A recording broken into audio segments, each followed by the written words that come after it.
When my sister and I were little, maybe 8 and 10 years old, we were sitting in the kids' service at temple.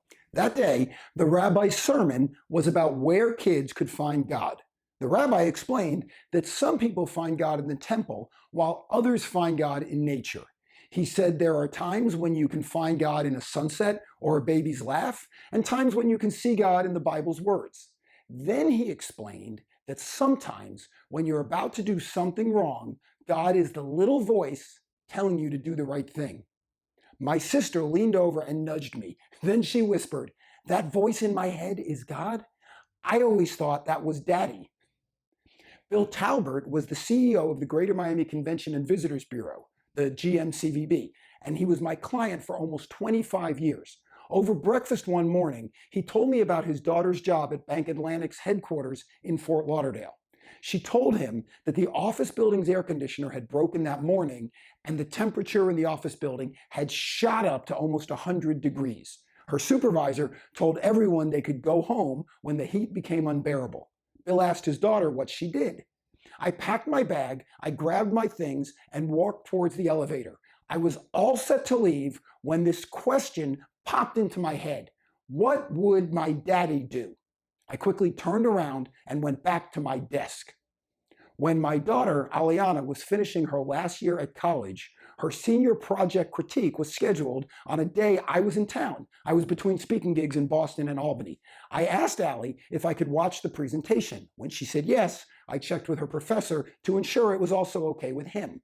I wanted to see the results of Allie's hard work in her last college project. I was excited to see Allie make the presentation because I had done many similar critiques in design school, and I was eager to see the similarities and the differences and relive some of my university experiences.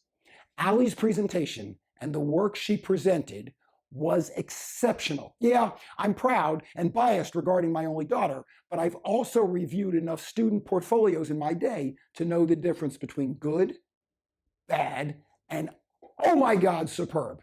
Allie's presentation was one of the best I'd ever seen. When the critique was over and I complimented Allie on her work, I had some questions. Where did you learn to design layouts like that? Where did you learn such delicacy with typography? How did you learn to put all this together so beautifully? Allie just rolled her eyes so hard she should have keeled over. "Dad," she said slowly with an exaggerated world weariness, "have you ever done a science project with you?" It's the greatest compliment I've ever received. What do all three of these stories have in common? Each is about the influence that fathers have had on their children. But of course, the stories could have easily been about mothers, grandparents, friends, teachers, mentors, bosses, or almost anyone else who's had significant impact on your thinking and your life. Poet Walt Whitman wrote, "There was a child went forth every day, and the first object he looked upon, that object he became. And that object became part of him for the day or a certain part of the day, or for many years, or stretching cycles of years." Do what I say, not what I do, is not a good strategy for children, employees, voters, customers, clients, or anyone you're trying to influence. As Ralph Waldo Emerson wrote, "What you do speaks so loudly that I cannot hear what you say."